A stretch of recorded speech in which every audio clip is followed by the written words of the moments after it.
साल हो गए, 33 सालों में आपने आंदोलन का सिलसिला जारी रखा है। इसको देखते हुए क्या पैगाम देना चाहती हैं आप हुकूमत को और प्रशासन को? आज से 33 बरस पहले कुछ फिरका परस्तों और शर्मसंदों ने हमारी मस्जिद शहीद कर दी थी। उसके बाद हम लोगों ने अदालत का दरवाज़ा खटखटाया। अदालत का दरवाज़ा खटखटाने के बाद हम लोगों को अदालत पर भरोसा था कि हमारे साथ इंसाफ होगा, मगर हम लोगों को वहाँ पर इंसाफ नहीं मिला। उसके बाद हम जिस देश में रहते हैं वो देश आइन से चलता है।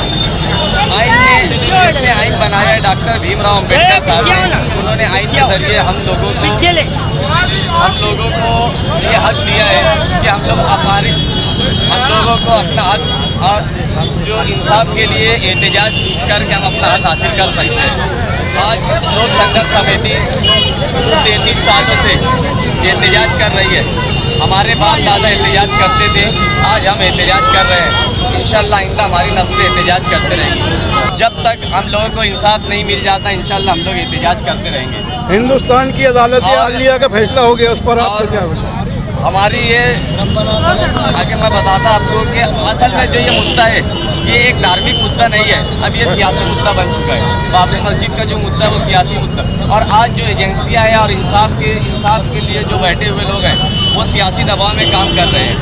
तो हमको ऐसा लगता है कि हमको उनसे कोई उम्मीद नहीं है जब तक ये सियासी एजेंसियाँ गैर जानिबदारी तौर से और जो इंसाफ के मंदिर में बैठे हुए लोग हैं अगर इंसाफ की नहीं करेंगे तो ऐसे ही हमारे को कोई उनसे आस नहीं रहेगी।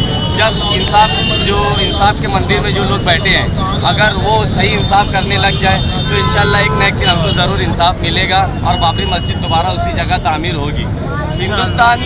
हिंदुस्तान में आज जो हालात चल रहे हैं, सब एजेंसियां और जो ये लोग हैं, ये पूरा देश जानता है कि यार ये सियासी दबाव में काम कर रही है। और खुशहाली और जो है अमन, ये मुल्क में दो चीज़ों से ही आएगा। पहला ये कि एक रोज़गारी और दूसरा इंसाफ। अगर रोज़गारी रहेगी, रोज़गार लोगों को मिलता रहेगा तो हिंदुस्तान के अंदर खुशहाली आएगी, और अगर इंसाफ होता रहेगा तो मुल्क में अमन रहेगा।